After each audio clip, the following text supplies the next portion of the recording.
Секоја пролет во главниот град на САД, покрај фестивалот на цутење на црешите, доаѓа и фестивалот на филмови за животната средина. Фло Стоун е негов директор и основач.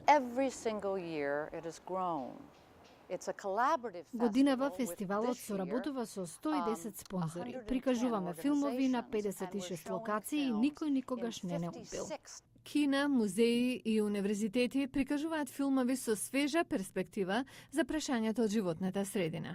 Како овој филм "Еден степен е важен" на Ескил Харт, што се фокусира на уништувачкото влијание на глобалното затоплување.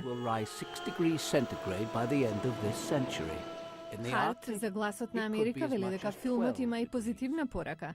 Ние можеме да го запреме емитувањето на штетни гасови со обновлива енергија, како сончевата и енергијата на ветерот.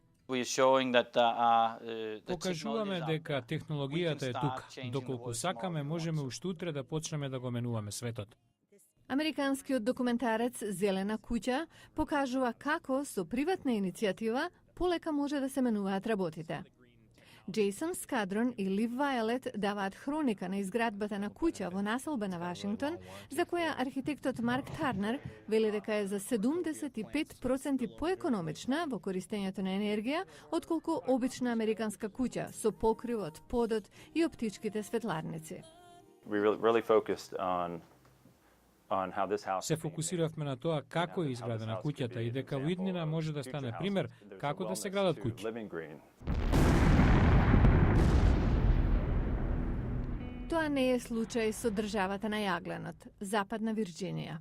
Документарецот "Јаглена држава" покажува како техниката на рударење ја уништува животната средина и ослободува штетни гасови. Режисер е Филис Гелер.